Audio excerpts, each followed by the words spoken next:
Il y a un joueur qui brille. On s'en parlait juste avant. L'un comme l'autre, on n'a plus les mots pour qualifier Kevin Ouais. De Bruyne, mais c'est quand même toi qui vas devoir en trouver, Philippe. Oui, 99e et 100e but inscrit ce week-end avec Manchester City par le Belge. Un doublé absolument extraordinaire. Euh, où elle est la place de Kevin De Bruyne? Alors, c'est même plus seulement dans l'histoire de City qu'il faut le classer, mais dans l'histoire de la Première Ligue et dans le gratin du football européen. Où est-ce qu'on met De Bruyne? on met dans le 11 de départ, je pense.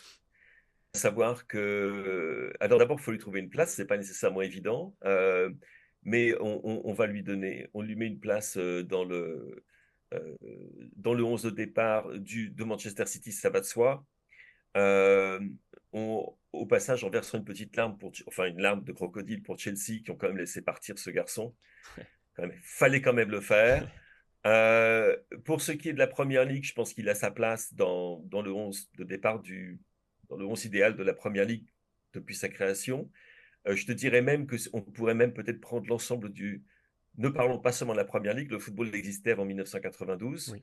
et il est candidat à une place dans le 11 de départ ou dans quelque équipe que ce soit. Je pense qu'aujourd'hui, de toute façon, quand on entendait Pep Guardiola en parler, on le sentait confit d'admiration. Tu auras vu d'ailleurs la réaction de Guardiola lorsque Kevin De Bruyne marque son premier but, la façon dont il applaudit, envoie un baiser, etc. C'est-à-dire que c'est un but venu d'ailleurs, c'est un joueur venu d'ailleurs, et en même temps, c'est un joueur qui est vraiment d'ici bas. C'est ça qui est extraordinaire chez Kevin De Bruyne, et je crois qu'il fait que on ne se rend peut-être pas suffisamment compte de ce que ce joueur est. C'est que c'est quelqu'un qui est tellement humble dans sa façon d'approcher son métier, et dans la façon d'approcher les médias également, et les fans. C'est quelqu'un qui est tellement simple, naturel dans sa façon de gérer. C'est quelqu'un qui est tellement transparent au niveau des émotions mais qui n'est pas quelqu'un d'excessif, qui n'est pas un grognon, etc.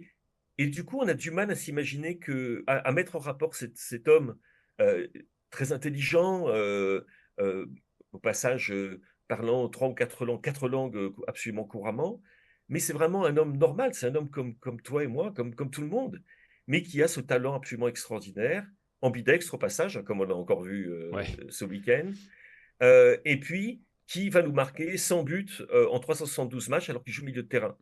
Bon, il n'y en a pas beaucoup qui vont dire ça. Et en plus de ça, ces 100 buts, à mon avis, il aurait pu les inscrire beaucoup plus tôt parce que, mine de rien, n'oublions pas qu'David De Bruyne, c'est aussi quelqu'un qui s'est battu contre les blessures dans sa Ouais. carrière. C'est quelqu'un qui a eu 3 saisons tronquées à Manchester City, la dernière étant celle-ci. Et d'autres joueurs auraient pu les casser. Pas Kevin.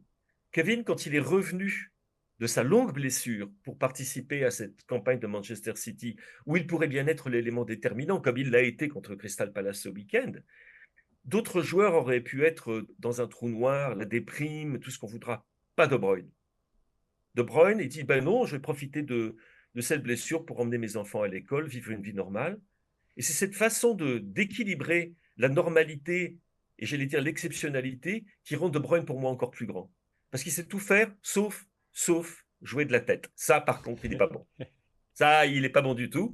Mais tout le reste, pour ce qui est de la vision du jeu, je pense que moi, je vois un seul joueur qui puisse lui correspondre pour la vision du jeu, c'est Dennis Bergkamp.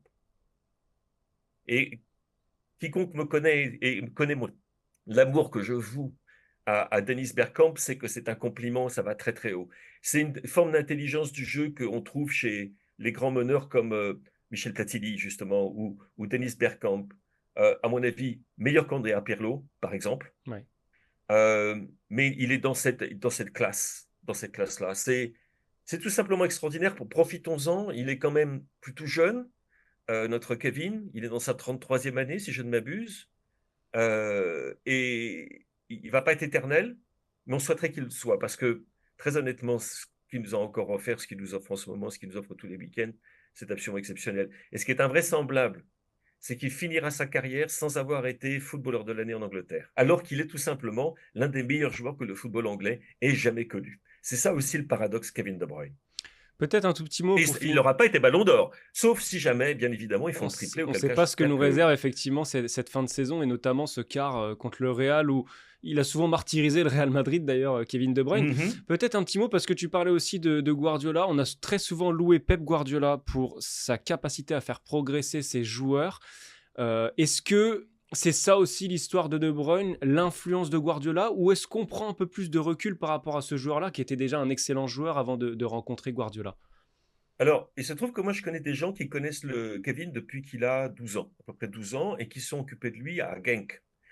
Et ces gens m'ont raconté comment, même à cet âge-là, ils s'étaient rendus compte, parce qu'ils font beaucoup de tests psychomoteurs dans les clubs belges, je dirais, à l'époque, ils étaient en avance sur nous, et un peu sur tout le monde. Et ils disaient que Kevin De Bruyne avait une vision du jeu et une rapidité de pensée qui était non seulement exceptionnelle, mais qu'ils n'avaient jamais vue auparavant et qu'ils n'ont jamais revu depuis. C'est-à-dire qu'on a affaire à un joueur d'exception à ce niveau-là. Donc, on l'a toujours su. Quand il était à Gent, c'était une merveille. Quand il était à Wolfsburg, c'était une Ouais. merveille. C'est simplement que Chelsea n'a pas su saisir sa chance et qu'il est tombé avec Guardiola, même si sa relation avec Guardiola, elle est parfois un petit peu tendue, hein. On les a vus avoir des mots, mais c'est des mots d'égal à égal. C'est un très grand entraîneur qui parle à un très grand joueur. Et un très grand joueur qui a, en plus de ça, encore une fois, je reviens là-dessus, c'est quelqu'un de normal. C'est-à-dire que quand il va gueuler avec Pep Guardiola, c'est pas un caprice de star. C'est juste un joueur qui adore le foot, qui veut continuer de jouer au foot, il veut être sur le terrain et il comprend pas. Parce que dans son esprit, il peut faire mieux, il peut donner mieux, etc. Oui, frustré avec lui-même. Et en effet, la rencontre est parfaite. Même si Manchester City, j'ai vu des stats assez étonnantes qui montraient que quand Kevin De Bruyne n'est pas dans le 11 de départ de Manchester City, en fait, le nombre de points par match des Citizens est quasiment le même que lorsqu'il est là. Ce que, bien évidemment, les chiffres ne disent pas, c'est qu'il y a des matchs comme celui de Crystal Palace, où quand il n'est pas là, ça fait une différence énorme. Et où il fait la différence à lui tout seul. Et l'autre chose, c'est que on ne se rend peut-être pas suffisamment compte de la façon dont il est en fait celui par qui les combinaisons passent. L'une des raisons pour lesquelles Erling Haaland connaît une saison difficile, euh, attention, par ses standards, hein, c'est le fait que tout simplement Kevin De Bruyne n'était pas là. Ouais. Kevin De Bruyne était le joueur qui savait le trouver, le joueur qui avait, je veux dire, les passes en première intention de Kevin De Bruyne, je ne connais pas grand-chose de plus beau que ça à voir pour quiconque aime le football. C'est l'intelligence du football fait homme.